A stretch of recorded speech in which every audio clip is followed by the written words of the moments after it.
Sir ఇంకోటి అటు లోకేష్ చూసుకున్నా కూడా రెడ్ బుక్ అని చెప్పేసి గతంలో కూడా చెప్పడం జరిగింది. సో ఇప్పుడు పవన్ కళ్యాణ్ కూడా ఇద్దరు మెయిన్ లీడ్ ప్లేస్ లో ఉన్నారు. సో ఎట్లా ఉండొచ్చు సార్ వీళ్ళిద్దరి పొజిషన్స్ ఎట్లా ఉండొచ్చు రాబోయే రోజులలో? అంటే మీరు గమనించాల్సింది ఏంటంటే లోకేష్ అనేటువంటి వ్యక్తి రెడ్ బుక్ అనేటువంటిది పట్టుకొని అందరి పేర్లు నోట్ చేసుకుంటున్నారు, నేను వచ్చిన తర్వాత మీ అంతు చూస్తానన్న తర్వాతే ఈ ప్రతిపక్షాల మీద దాడులు తగ్గినాయి. మీరు అది గమనించారో లేదు? అంతకుముందు విపరీతంగా దాష్టీకాలు చేసేవాళ్ళు కూడా ఎందుకు వచ్చిన గోళ్ళని ఒక అడుగు వెనక్కి వేయటం జరిగింది. దాని వరకు అది పనికొచ్చింది. తర్వాత ఇందాక నేను అన్నట్టు ఇక ఆ బుక్లో ఉన్న ఏ పనులు చేసుకుంటూ ఉంటే మిగతా పనులు చేసుకోవాల్సిన పని లేదు. ఆ ముఖ్యమైనటువంటి నాయకుల్ని చట్టబద్ధంగా వాళ్ళని ఎలా చేయాలనేటువంటిది ఆ కన్సర్న్ డిపార్ట్మెంట్ వాళ్ళకి వీళ్ళ దగ్గర ఉన్న ఆధారాలు ఇచ్చి చూసుకుంటారు అంటే వాళ్ళ పని వాళ్ళు చూసుకుంటారు. వీళ్ళు మాత్రం డే 1 నుంచే పాలన మీద గనక, ఎందుకంటే రాష్ట్రం నాశనం అయిపోయి 10-15 సంవత్సరాలు వెనక్కి వెళ్ళిపోయింది. దీని పునర్నిర్మాణం, ఒక బిల్డింగు మీరు కొత్తది కట్టడం ఈజీ, కానీ పాత బిల్డింగ్ అనేటువంటి దాన్ని రిపేర్ చేయాలి అంటే చాలా రకాలైనటువంటి ఇబ్బందులు ఉంటాయి. సో ఇవాళ పాత బిల్డింగ్ని మళ్ళీ రిపేర్ చేసుకునే పరిస్థితి వచ్చింది. ఒక సిస్టమ్ని, ఎకో సిస్టమ్ని డెవలప్ చేసిన చంద్రబాబు నాయుడు గారిని పూర్తి స్థాయిలో దాన్ని ధ్వంసం చేశారు. కాబట్టి చాలా పని ఉంది గవర్నమెంట్కి. కాబట్టి అనవసరమైన విషయాల జోలికి వెళ్లకుండా, ఈ ప్రతీకార రాజకీయాల జోలికి వెళ్లకుండా డెవలప్మెంట్ మీదే కాన్సన్ట్రేట్ చేస్తే బాగుంటుందనేది నా ఒపీనియన్. చివరగా ఈ పోలవరం ప్రాజెక్ట్ కూడా గత 5 సంవత్సరాల నుండి అప్పుడు చంద్రబాబు నాయుడు చేసిన దాని వరకు అక్కడికి అది ఆగిపోయింది.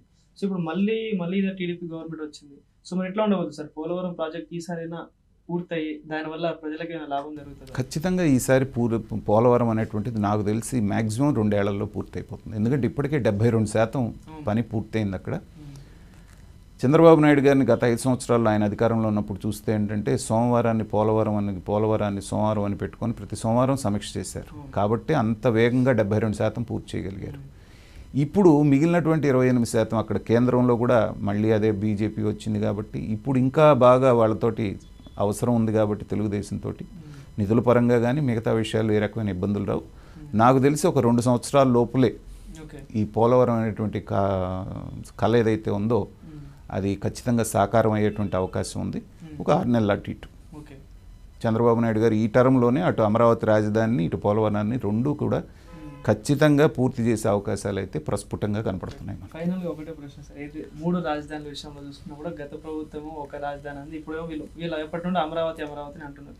సో మీరు ఈసారి ఎట్లా ఉంది, దాని మీద ఒక క్లారిటీ వస్తుంది సార్ ఈసారి? దేని మీద? అమరావతి మీద?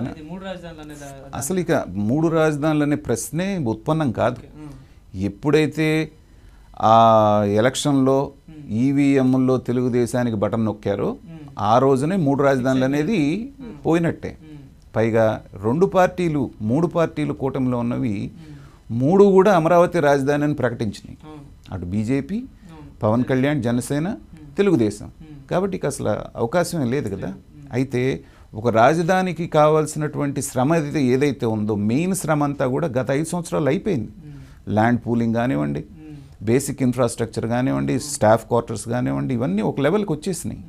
ఇక దీని మీద నిర్మాణం అనేటువంటిది చాలా ఈజీ. ఫండ్స్ ఒక్కటే కొరత ఉంటుంది. ఆ ఫండ్స్ కనుక జాగ్రత్తగా చూసుకోగలిగితే 3 ఏళ్లలోనే మన రాజధాని కళ అనేటువంటిది ఏ రకమైనటువంటి ఆటంకం లేకుండా అమరావతి అనేటువంటి ఉజ్వలమైనటువంటి భవిష్యత్తు. ఎందుకంటే భారతదేశ చరిత్రలోనే చెప్తున్నాను, మీ టీవీ సందర్భంగా మీ టీవీ ద్వారా చెప్తుంది ఏంటంటే భారతదేశ చరిత్రలోనే, స్వతంత్ర భారతదేశ చరిత్రలో ఏ ఒక్క నాయకుడికి ఒక నగరాన్ని నిర్మించే అవకాశం రాల, ఏ ఒక్క రాజకీయ నాయకుడికి.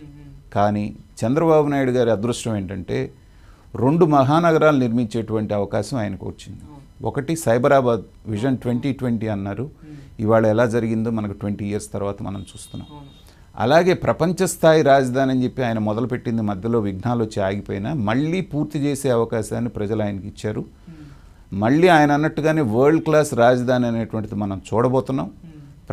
భారతదేశంలో నేను ఇందాక అన్నట్టుగా 2 మహానగరాలను నిర్మించేటువంటి అవకాశం, రేర్ అయిన అవకాశం చంద్రబాబు నాయుడు గారికి వచ్చింది. కాబట్టి అది సద్వినియోగం చేసుకుంటాడని నేను భావిస్తున్నాను.